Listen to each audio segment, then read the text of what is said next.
Quem pode entender os próprios erros? Expurga-me tu dos que me são ocultos. Senhor amado, fala ao nosso coração através da tua palavra, Senhor. A tua palavra, Senhor, que é a maior de todas as profecias, ela exorta, ela consola e ela edifica. Muito obrigado, Senhor, pela tua palavra, em nome de Jesus. Os irmãos podem sentar. Quero pedir a compreensão dos conjuntos que ainda tiveram a oportunidade. Nós faremos o possível para que vocês ainda louvem ao Senhor. Preciso priorizar a palavra, porque o esboço é longo e hoje é culto de doutrina, porque a palavra do Senhor é priorizada. Apesar de também ser a ceia do Senhor, as quartas-feiras são cultos de doutrina.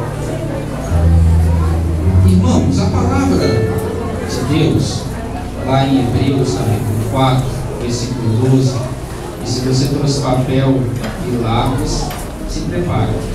Prepare para anotar, são muitas referências. A palavra do Senhor lá em Hebreus 4, 12, diz que a palavra ela é viva e eficaz. A palavra é viva. A palavra tem vontade própria. O pregador é só um instrumento, mas a palavra por si só ela faz o que precisa ser feito. E ele acrescenta que, além dela ser viva e eficaz, o autor da carta aos Hebreus diz que ela é aguda, ela é mais penetrante do que uma espada aguda de 2 fios, de 2 gumes, que penetra até a divisão de alma e espírito. E se ela é uma espada, e essa espada tem 2 fios, quer dizer que ela corta dos 2 lados da sua lâmina, então provavelmente no fim dessa palavra eu vou estar retalhado por essa espada. Eu vou estar todo cortado no fim dessa mensagem. E vocês também. Mas nós precisamos pregar a palavra como ela é. Doe quem doer. Nós não podemos adaptar a mensagem para massagear o ego de qualquer pessoa. Mas também não somos sádicos a ponto de ter pregadores que têm satisfação em descer o cajado no lombo. É um pregador sádico. E tem ouvinte que é masoquista, que ele gosta de ter o cajado quebrando o lombo dele, né? Mas, brincadeira à parte, pregar uma mensagem de exortação não torna o exortador melhor do que o exortado. Pregar uma palavra de repreensão não me torna melhor do que vocês. A espada tem 2 gumes. Na mesma proporção que ela corta aí, ela corta aqui também. O título dessa mensagem é Pecados Ocultos. Quem pode dizer amém? Amém. A unção está grande.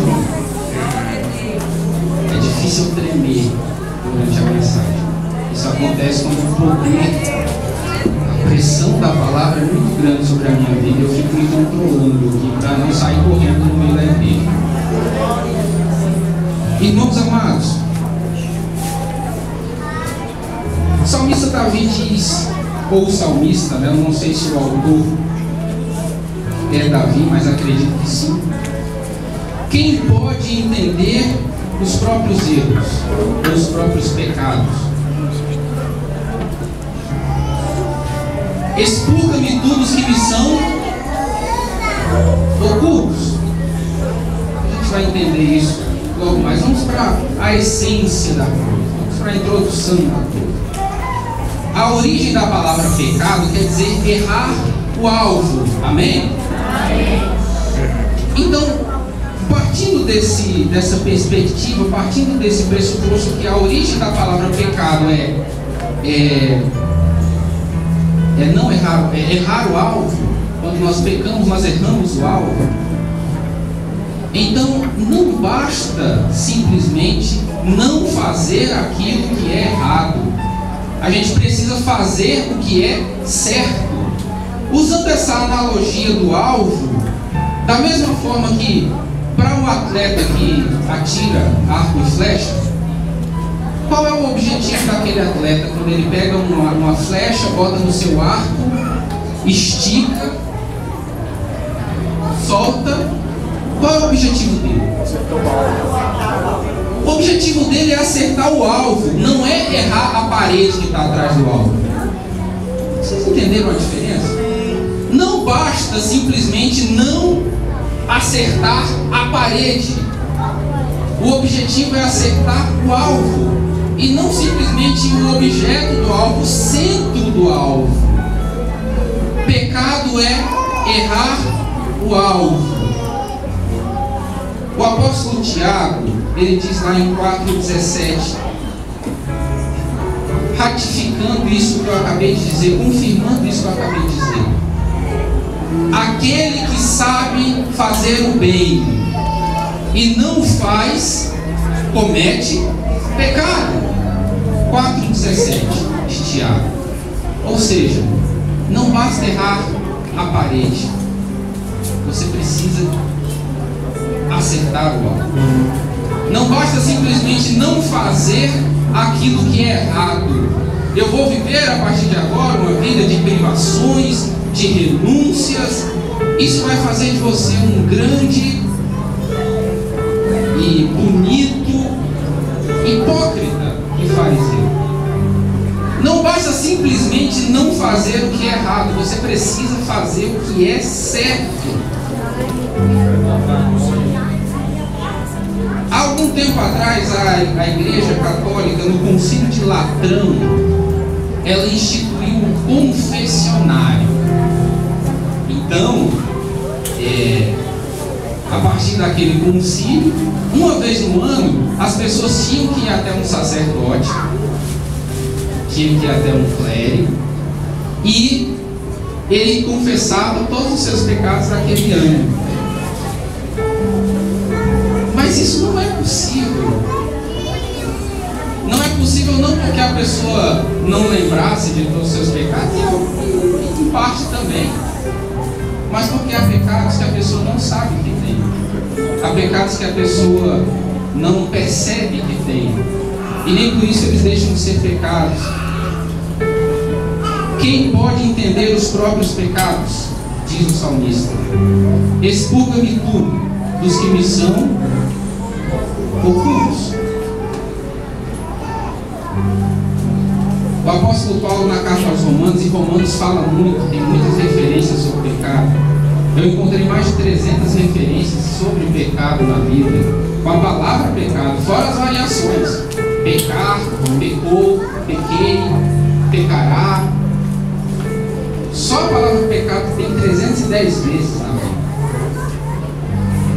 O apóstolo Paulo diz lá em Romanos 3,23: todos pecaram e destituídos estão da glória de Deus. Não há exceção para o pecado. O apóstolo Tiago, ele faz uma comparação que eu acho fantástica. Eu comecei a ler o texto de Tiago e parei pasmo com a comparação que ele faz de como é o pecado. O apóstolo Tiago, lá no primeiro capítulo, do 14 ao 16, do versículo 14 até o versículo 16 de Tiago, capítulo 1, diz o seguinte: ninguém sendo tentado, diga, de Deus sou tentado, porque Deus não pode ser tentado pelo mal e a ninguém tenta, mas cada um é tentado quando atraído e engodado pela sua própria concupiscência.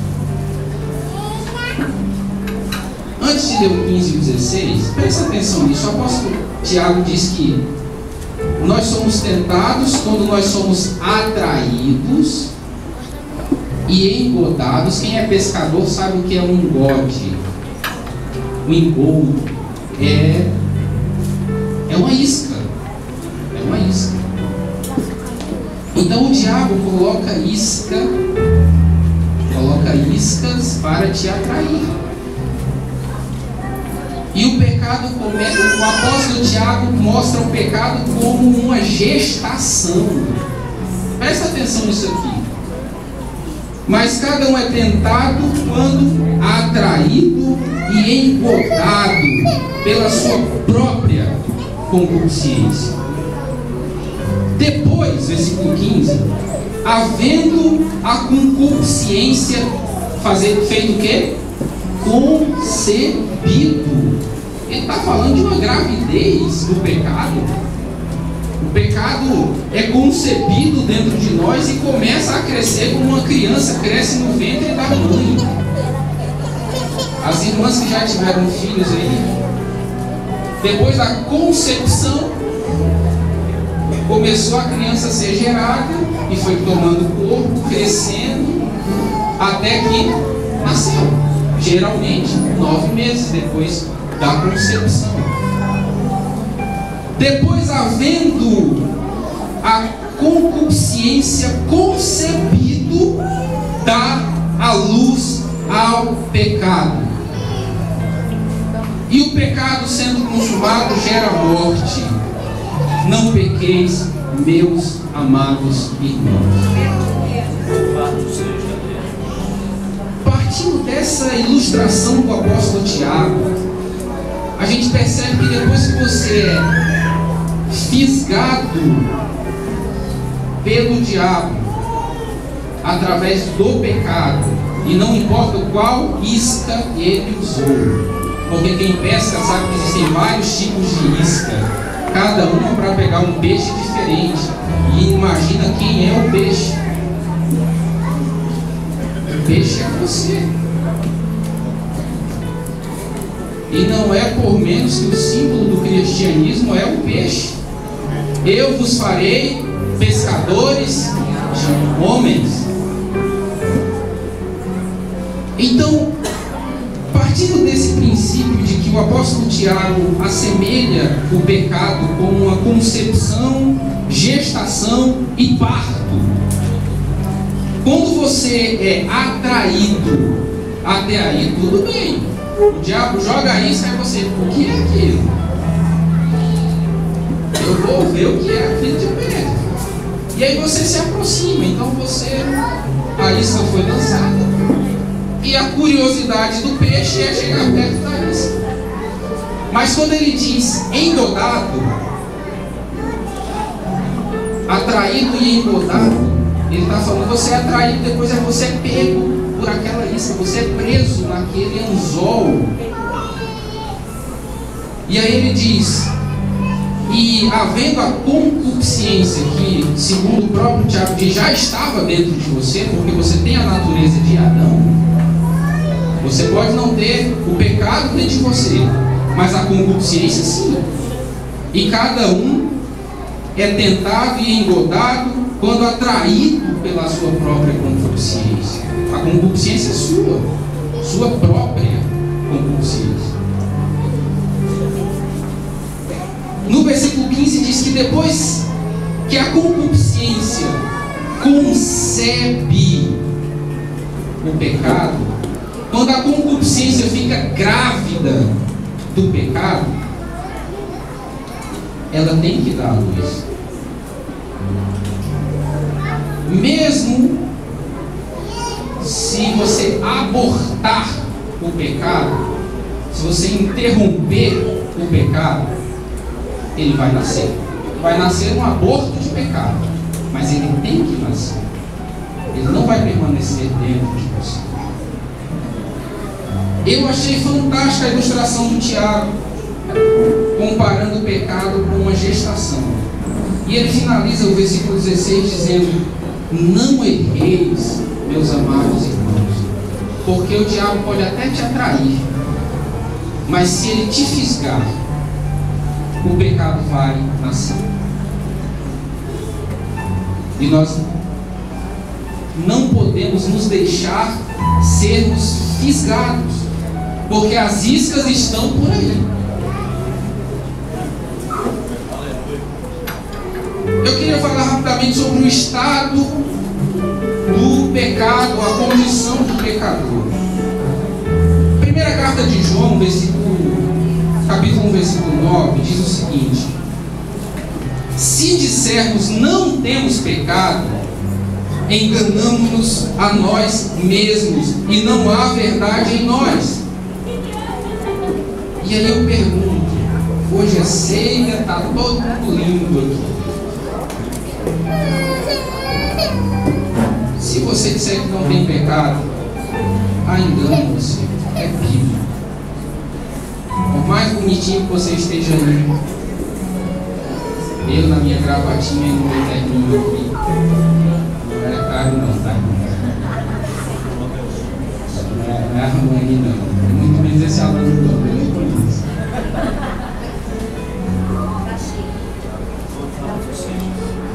Se nós dissermos que não temos pecados, a quem você está enganando? O profeta Isaías diz no capítulo 1, versículo 18: seu pecado pode ser como escarlate, seu pecado pode ser vermelho como escarlate, mas ele se tornará branco como a neve.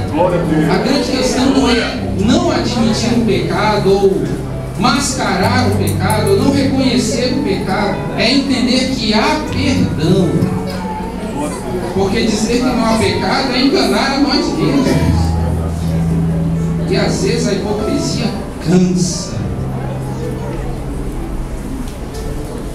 Lá em João capítulo 8, versículo 34, esse texto é profundo. João 8, 34. Presta atenção nisso aqui. Nós estamos falando sobre o estado do pecado e a condição do pecador.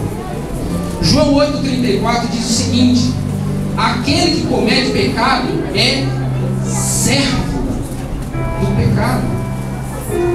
O diabo, ele quer te escravizar, ele quer te botar debaixo da servidão do pecado. O diabo quer que você não tenha opinião nem domínio próprio, porque o escravo, ele não tem domínio próprio, ele vai onde mandam ele ir, ele não tem a opção de escolher para onde vai. E o diabo quer escravizar as pessoas pelo pecado. Nós não nos tornaremos servos do pecado em nome de Jesus. Provérbios 5, 22 diz: quanto ao ímpio, as suas iniquidades o prenderão, e com as cordas do seu pecado será detido. As pessoas às vezes cometem, tem um ditado que diz que não há crime perfeito. As pessoas cometem erros, cometem pecados, e ela acaba se embaraçando na própria situação causada por ela mesma. As cordas do pecado te prenderão. Provérbios 5, 22. O pecado também nos deixa sujos, como diz o profeta Zacarias no capítulo 3, versículo 3 e 4. Josué, vestido de vestes sujas, estava diante do anjo. Zacarias 3, 4. Então, falando, ordenou os que estavam diante dele, dizendo: tirai-lhe estas vestes sujas. E ele lhe disse: eis que tenho feito com que passe de ti a tua iniquidade, e te vestirei de vestes novas. Glória a Deus. Mas a essência da mensagem